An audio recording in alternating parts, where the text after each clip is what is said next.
Yay Networks. Welcome to the Great Girlfriends podcast, where we discuss life, love, laughter, and everything in between.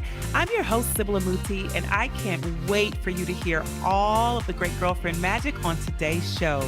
So without further ado, grab something great to drink, grab your pen and your paper, and get ready for this week's episode. Enjoy! Great Girlfriends, OMG. So I'm trying not to fangirl because, I could easily fangirl today. I could easily fangirl out because I'm sitting with a woman who just checks all the boxes in terms of excellence and intention and power and impact and authenticity.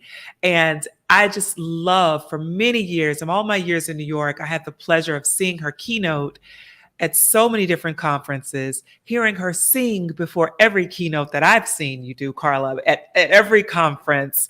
And just I've had the pleasure of reading books and just enjoying watching you be who you are. So I wanted to introduce to you today Carla Harris, who's a senior client advisor at Morgan Stanley, but she is also an all-star woman, the girlfriend of all girlfriends, someone that we can all sit at the feet of and learn about authenticity and excellence from. So welcome to the Great Girlfriends, Carla Harris.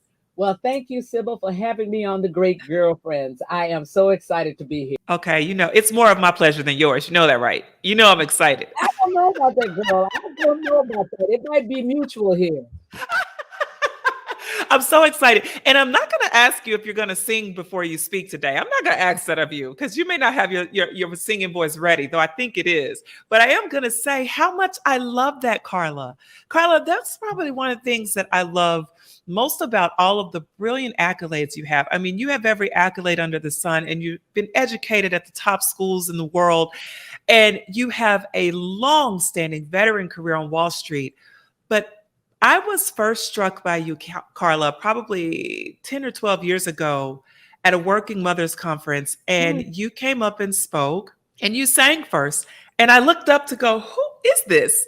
And then every time I saw you thereafter, there was a song before you spoke, and it was something that you wanted to share from your heart. And it could have been How Great Thou Art. It could have been, another melody that you had on your heart. But I've never seen anyone do that. And I still have never seen anyone do that before. And I'll tell you, I don't always do that. It really does depend, Sybil, on the moment and if the spirit is me. But most of the time, I don't do that, interestingly enough. And unless they're playing the walk-on music and it happens to be my songs, and then absolutely I'm singing with the music. I love that. So there's that part of you that says, Carla, bring your whole self to the table. Mm-hmm. Absolutely. Question. Carla, we've been taught that we have to leave parts of ourselves at home, and that, we have to show up at the way that people want us to be. And especially as Black women in America, and if you're working in corporate environments, we've been taught to put on our facade and to code switch. I want to touch on that a bit because you have a glory and a light and an awe that you bring to every room. How have you learned to keep Carla at the forefront of this big career, this big life that you have? How have you learned to honor Carla at all times? Yeah, and I'll tell you, Sybil, it was more out of necessity than anything else, because I've always just been Carla. But when any of us get into these what I'll call unique situations, this rarefied air where you're the only whatever, the only woman, the only person of color, that you're playing a high stakes game. If things don't go well in the very beginning, your temptation is to say, oh, something must be wrong with me. Oh, maybe I should speak like Andy. Maybe I should walk like Nancy. Maybe I should show up like William. And before you know it, you start losing who you are. And the interesting and ironic thing is that the buyer knew what they were buying when they bought you. They were buying you, right? And when you abdicate who you are, that's when you create the competitive disadvantage. And, when I decided, wait a minute, I'm just going to be Carla, is after I had tried all these other things. When things weren't going well, I thought I needed to do it like this one, I do it like that one, and I copied exactly. And I was still getting feedback around mediocrity. I said, oh, wait a minute. Well, this is not working for me. So I might as well just be Carla. I have nothing to lose. And as I like to tease, Sybil, a black woman with nothing to lose is a dangerous animal. So I decided, Absolutely. hey, I'll just be Carla. And immediate connection with clients. And what's interesting is that when you value yourself enough to just be you, all of the magnificence of you comes shining through. And I found that in a relationship oriented business, trust is at the heart of the relationship.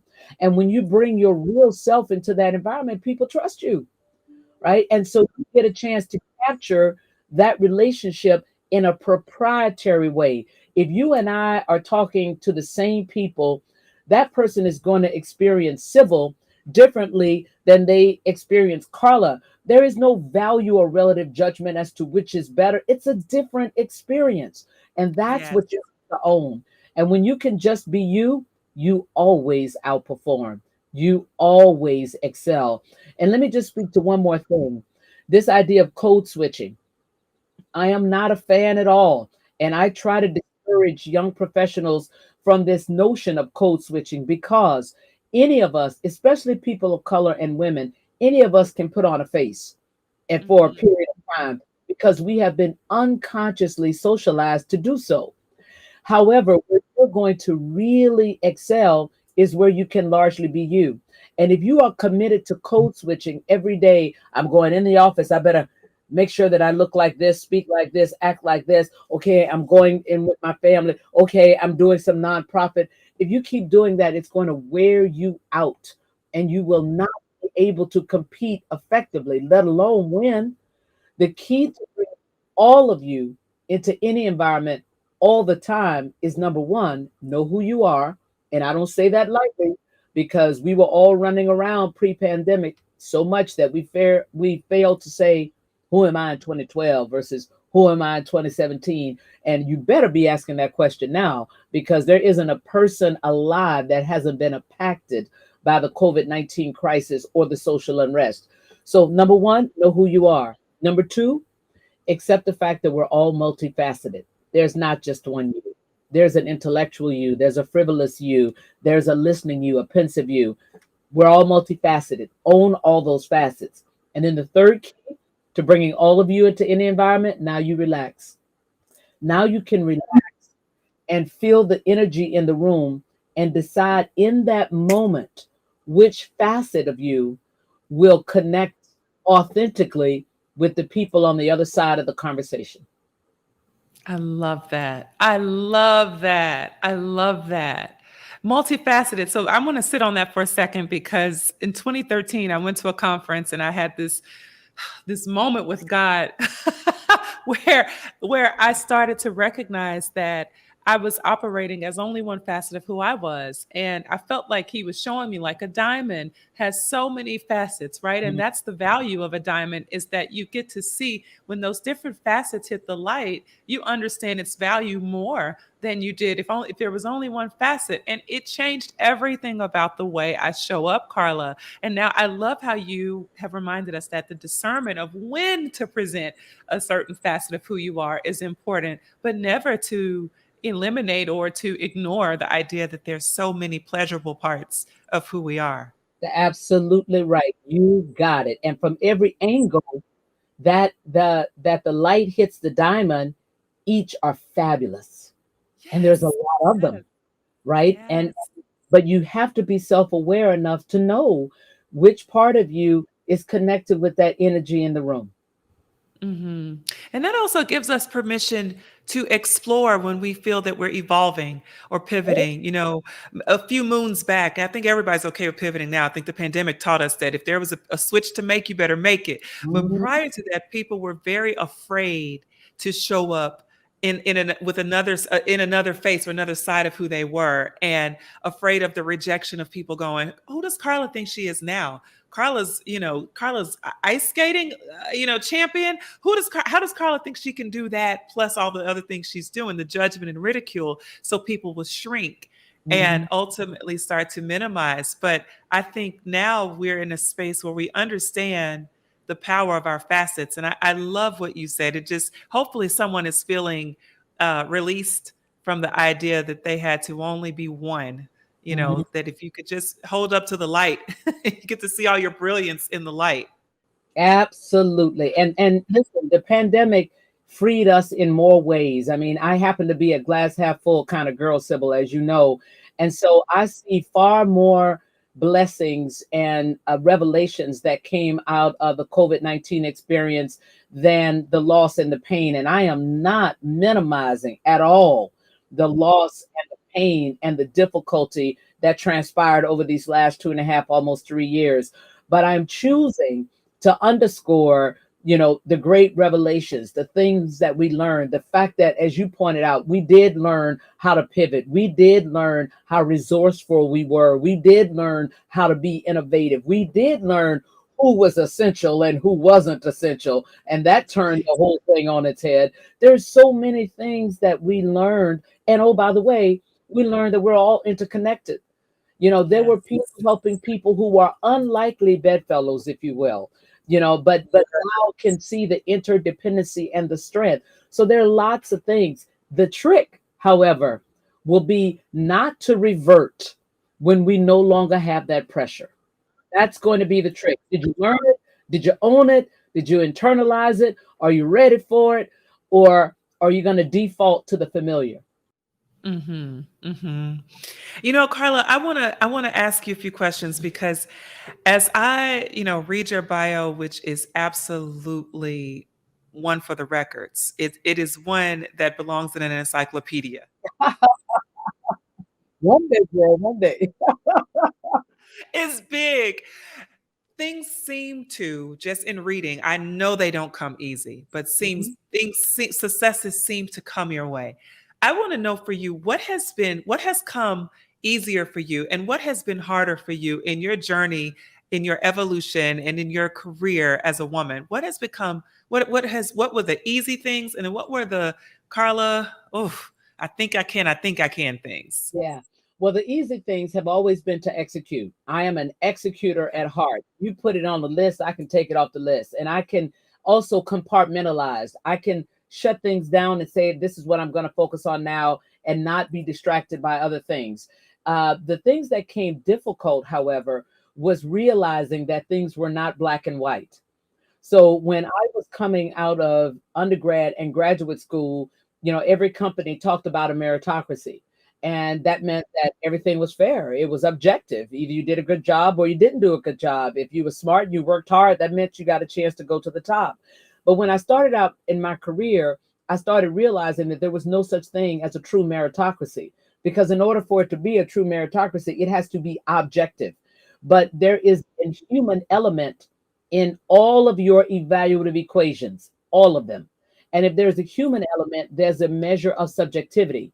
So it cannot be 100% meritocratic. So then the question is, what are some of the other things that really inform your success equation? And that was the difficult part, Sybil, trying to figure out what those other things were because there was no playbook and there was nobody laying it out for me. And that was one of the reasons that I wrote Expect to Win, because I didn't want someone else to have to go on that journey of figuring it out.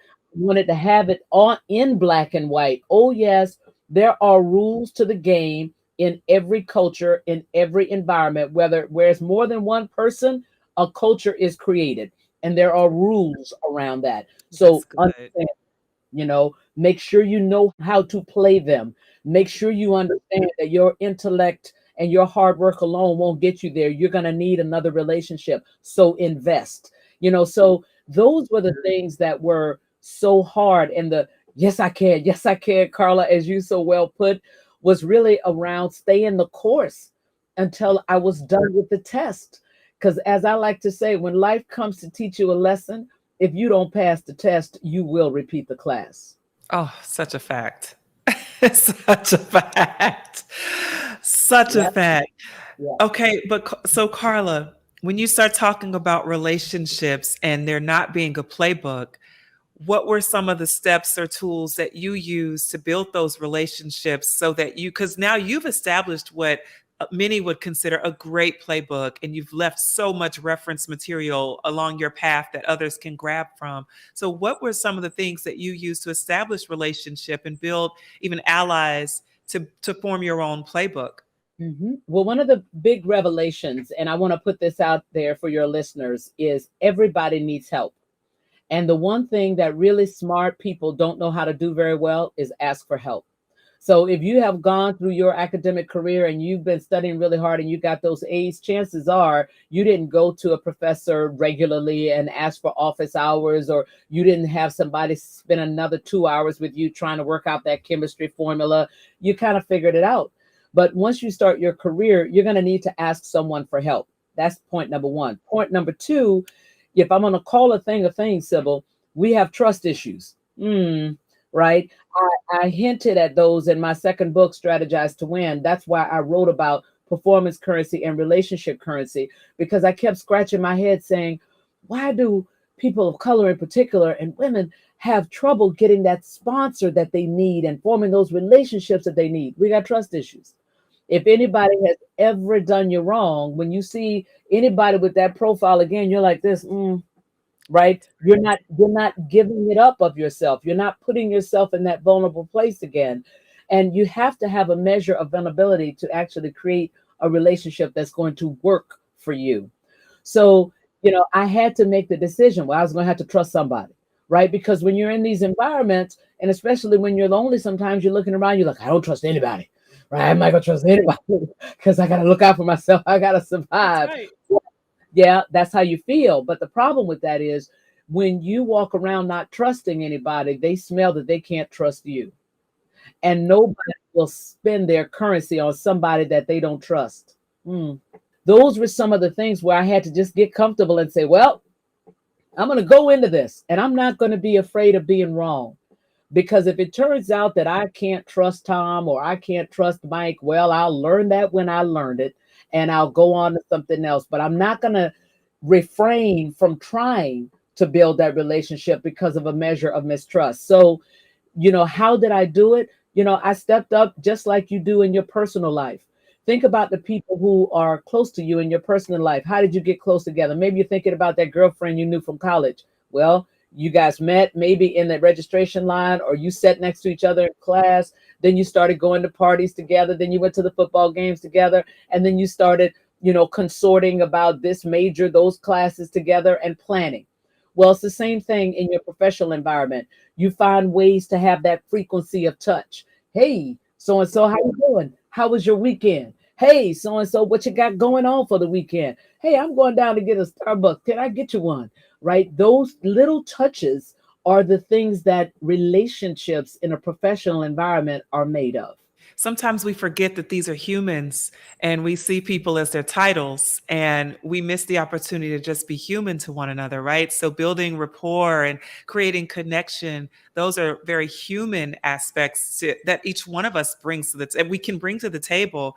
And it supersedes titles many Absolutely. times. Yeah, Absolutely. yeah, And here's the secret. yeah. You're afraid of them, they're afraid of you. That's a big secret, Carla, that you just opened. You just opened because honestly, I will tell you, Carla, you've learned that, and I know many of us are still like. I know so many people writing it down. Like, wait a minute, are you serious? So the person that I'm so intimidated by is also more than likely intimidated by me as well. Wow, Absolutely. And a lot of wow, times people aren't talking to you because they don't know what to say.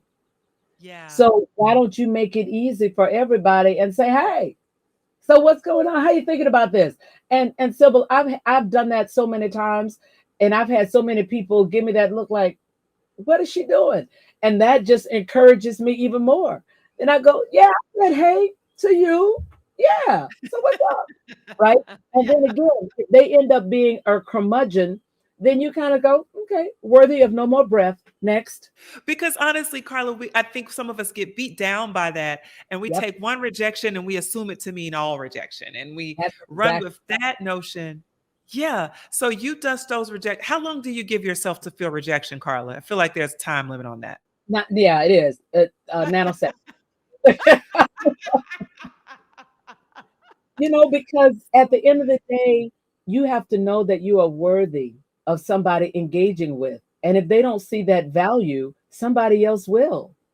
That's not your problem. You're bringing your best intentions. You're bringing your best thoughts. You're bringing your best howdy up in there. And if they can't connect to that, that is not your fault. That is not your loss. Somebody else will be more than willing to engage and embrace that. So go find it. Go find those instead of focusing on the ones who didn't quite get it and who are missing out. Take that nanosecond and then slide on out. So Carla, are there ever times that you feel like just defeated? Just and when you do, what when you get that beat down, what is it? How do you turn yourself around? Yes. Oh, that is so great. Great question. I say to myself, what is going on? Why do you feel this way? What happened? Right? So that I can be in the moment, because sometimes we are moving so fast, we don't realize how fatigue has snuck in. And I find that if I'm feeling down, if I'm feeling defeated, if I'm feeling like I just can't get up again, that is usually my sign that I'm tired, that I have fooled around and have failed to get the rest that I need, because my perspective is clearly off. If I'm feeling that way, I know better, right? And if you've had something where you lost that round, or you didn't get what you wanted, then you can look at that and say, well, first of all, I'm gonna say thank you, Lord, for the experience. Second of all, I'm gonna say thank you for the lesson. Now let me evaluate how I might go after this again, because it's coming. It's coming again. You'll get another at bat. It may not be that, it may even be bigger, but you will get another at bat. And as long as you have now properly equipped yourself with the lessons that that experience came to bring you, now you're going to be ready for the next time you see it. But if I'm feeling like, like Rosie from the Jetsons, as Uh-huh. I like to say, I'm usually tired and I go, stop. Don't think anymore. Don't process anymore. Stop, quit. It's over. Leave that thing right now. Get some rest and let's revisit. So those of you that are afraid of rest, Carla is empowering you and inviting you to see how life is requiring rest, right? Because sometimes you get to that space, and I can acknowledge that I was there earlier this year where all of life was saying rest, and I was resisting. The fighter in me wanted to keep fighting, but then at that point I'm punching myself. It's not even a fight anymore against anything other than a war within. And Yep. taking that rest is so important. It's an unconscious sabotage. And I'll never forget that Martina Horner, who used to be the president of Radcliffe, my freshman year in Harvard Yard, I heard her speak about the fear of success. And, Sybil, I was clutching my pearls. I'm like, who would be afraid of success? Are you kidding me? But she was so eloquent about how unconsciously, if your success means you're going someplace you have never been, there is therefore a fear. And sometimes unconsciously, you start to sabotage it. So you don't quite get there. Right. And sometimes scurrying around, keeping yourself so busy is a distraction from the things you really need to be focusing on. But you're too busy. You can't focus on that because you've got all these different things to do. But that is also a form of running away from dealing with the things that you need to deal with and settle so that you can really go forward and win.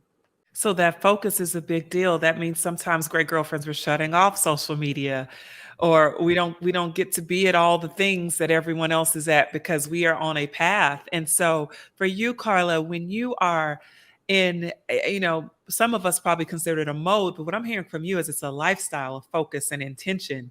Mhm. That means you get to be clear about the who, what, when, where, how of where Carla is and how you're present in everything that you do. How do you decide, when to cut off your professional time from your personal time? And how have you learned to, I dare say, balance? I don't believe in it, but I don't know if you believe in balance, but I've I learned in do. harmony. I'm I like, do. you do? Oh my Yeah. gosh. Okay. You got to tell me your perspective on balance. But so let's talk about that. Cause now I'm like, talk about balance. I want to know. Yeah, I tell you, I write How about do it in you my learn? first book, chapter 9. I talk about balance. And balance for me, the definition is those things that bring you joy. Because work is not always going to bring you joy. Your family's not always going to bring you joy. But having something in your day, every day, that brings you joy is what creates the balance.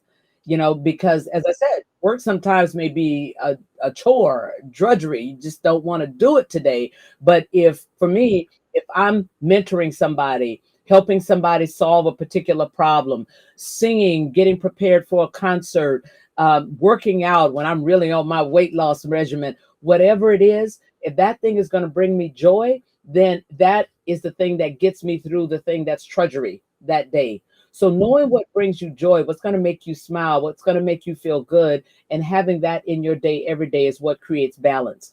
And then this concept of being able to, quote, get it all done. If you think about your identities as a professional person, as a partner, wife, husband, a mom, a great girlfriend, a philanthropist, sometimes all of those things are firing on all cylinders. Well, in those times, I put everything down on a piece of paper and I say, okay, who's got to be here today? The great girlfriend, because I got to talk to my girl. She's having trouble over here.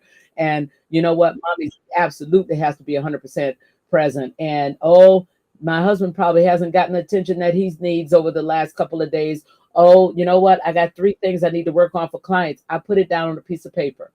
And because I'm an executor, that drives me around execution. So it's around leveraging your strength. And if you're not an executor and you're a business developer, you can take a white sheet of paper and create some things, then create a solution around what's going to make you smile that day. But that's what balance is all about, is having that joy somewhere in your day and knowing that some days it might be 70% mama, it might be 80% banker, it might be 50% girlfriend, but allowing yourself to have that variation on any given day, it'll balance out.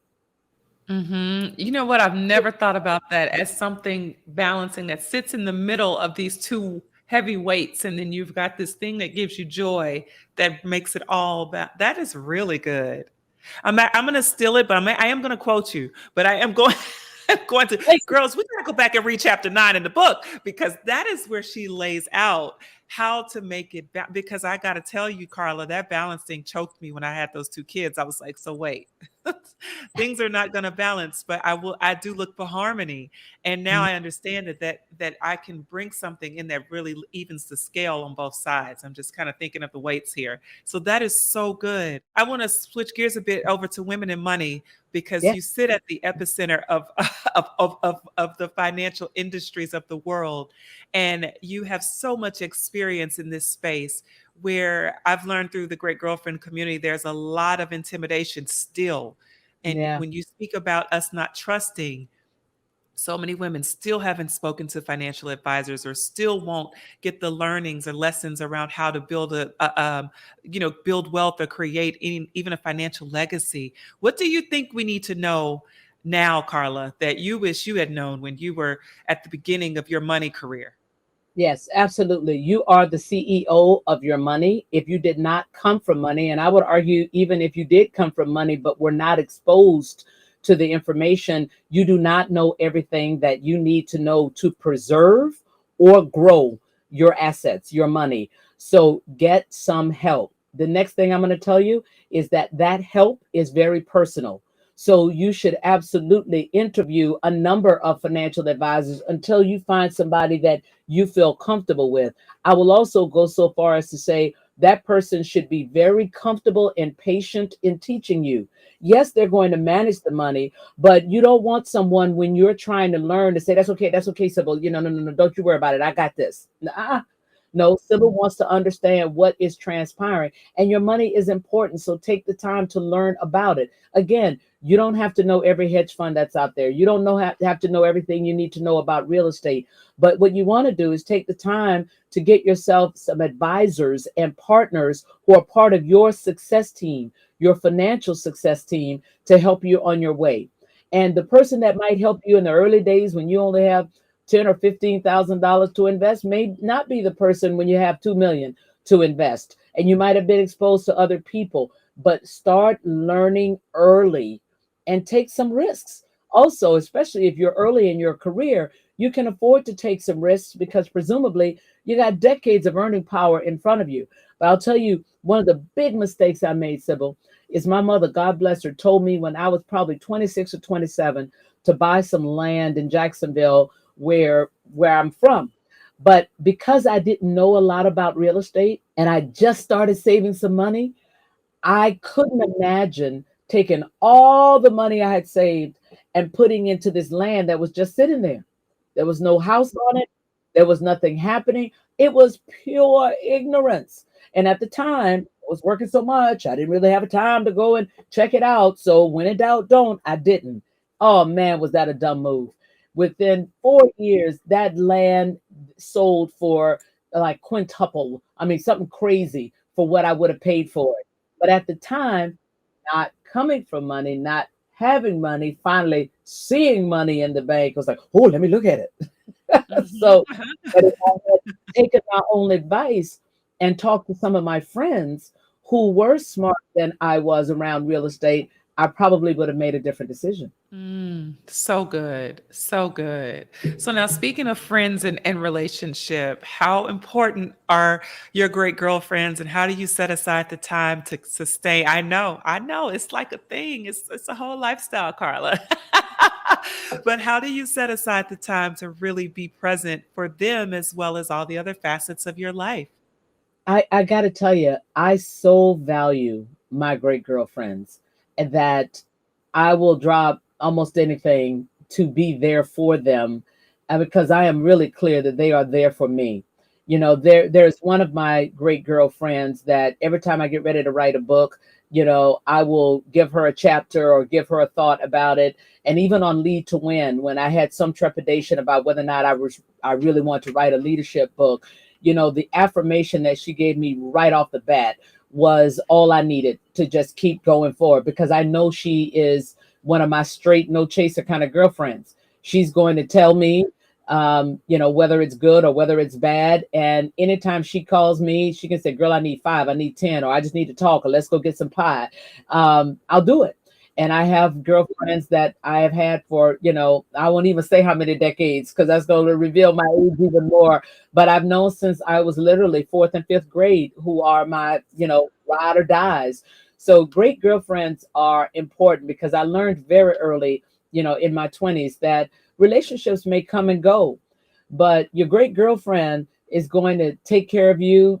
She's going to be there at 3 o'clock in the morning if you want to cry about the same thing you cried about 4 times in a row in the last 4 days. She's going to be there to make sure your birthday is special, and that partner or that date may not show up on your birthday, but your girlfriend is going to make sure you have a great birthday, and your girlfriend's going to be there when your parents pass on. It's just, I can't say enough about that, which is why I'm so proud of you in creating the Great Girlfriends podcast, because it does underscore the power and the specialness of girlfriends.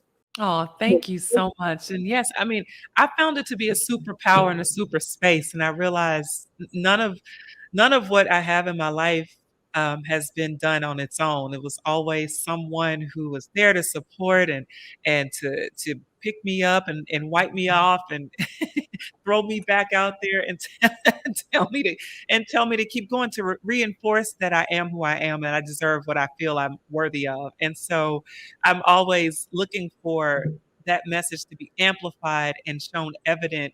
And it's a case study that I can prove over and over and over again that this friendship space is the powerhouse for everything else, every other merit space. And if we can get women to understand that and invest more in quality relationships, quality of life automatically skyrockets. It just does.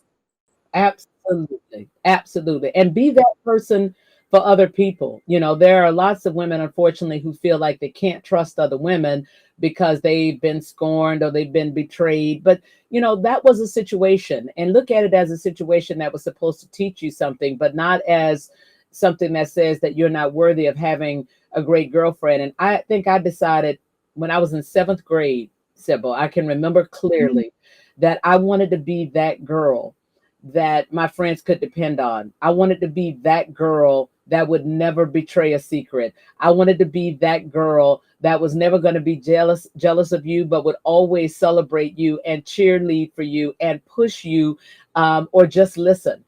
There was just something that felt good about the idea of being that girl. Yeah. Oh my goodness, Carla, I love that. That girl. You are indeed that girl. So, Carla, before I let you go, What is something that you've recently found yourself affirming? Maybe when you wake up in the morning or before you go to bed, what have you been saying to yourself that kind of reinforces who you are and where you're going?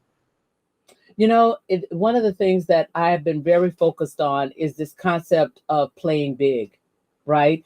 And I'll tell you that I got this question a lot, which is why I so front in my mind.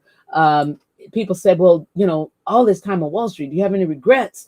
And I said, "No, no, no, no, not any regrets." And then I started thinking, "Oh yeah, maybe one," and that is I didn't play big enough. No matter how much success you think I might have had, I'm telling you, I didn't play big enough. So every day now, no matter what I'm doing, I stop and ask myself, are you playing big enough? Is it big enough? And to remind myself to really go for it because we have a finite time on this earth. And I have one really great girlfriend who I know that if she died today or tomorrow, she would have no regrets because she doesn't let anything cross her path that she wants to do that she doesn't do, no matter what it is, because she doesn't assume that she has tomorrow or next month or next year. If it hits her right here and she wants to do it, she gets started right away. And I have used that to inspire myself to move even faster and to play even bigger. So that is on my mind. It has been for the last 2 years since this pandemic. That is so powerful. Great girlfriends. Are you playing big? Is it big enough? That is so. It requires you to ask yourself: have I stretched the limits, and am I past the limit of the limit of the limit of the limit? Because the limit does not have to be the limit. Right. In your mind, do not live your life according to somebody else's report card. You have to define that big and that big enough and get excited that you try to push beyond it all the time. So, and then, I also remind myself all the time about whose I am and not who I am. And because of whose I am, I always have the power to be able to get it done. And like I said, that's what drove me to write Lead to Win, because I realized I kept feeling like I had so much to say about leadership in this moment. But, I had some trepidation around it because of the other leadership books that were out there. And man, I kept getting confirmation after confirmation. Oh, no, no, no. This is a different message. And you need to put that out there. So I'm very excited about that. hmm and it was big enough. It was big enough. Playing big and it was big enough. I love that, Carla. Carla, okay, I know I can't keep you forever. I'm going to have you back on. It's official. But where can the great girlfriends keep up with you on social media? And slide in your DM like I did. But where can Oh, they? yes, yes, yes. I have a YouTube channel now, and you can get me on TikTok. It's at Carla Harris, and on Twitter and Facebook. I'm on and Instagram, and I have an amazing young lady working with me on the social media, and I'm on LinkedIn as well. But definitely, definitely, definitely, if you have questions or things you want to talk about, go to that YouTube channel because I am checking it and I will answer. And I will change the name to protect the innocent. So don't worry about that. But I'll put your answer there. Oh, I love that. Carla, thank you so much for your time. Thank you for your great girlfriendship and your devotion to even laying foundation for us to even pick up a playbook and have your mentorship available. And so, great girlfriends, if you want any of Carla's books, we have the first 3 copies of each book available to ship to you as a courtesy for being a great girlfriend and a listener and investing in you going to your next level. You email welcome@thegreatgirlfriends.com. We are giving away copies, 3 copies of each of Carla's books. So the first one of you to email, the first 3 of you to email for any one of those copies, you're taking one home and we'll have it shipped out to you. Carla, thank you so much for joining us today. We just appreciate you and I cannot wait to have you back. But you are most welcome, and thank you for having me, Sybil, and I'll come back anytime. All right, great girlfriends, did you enjoy this week's episode of the podcast? If so, would you please give us your amazing review on iTunes?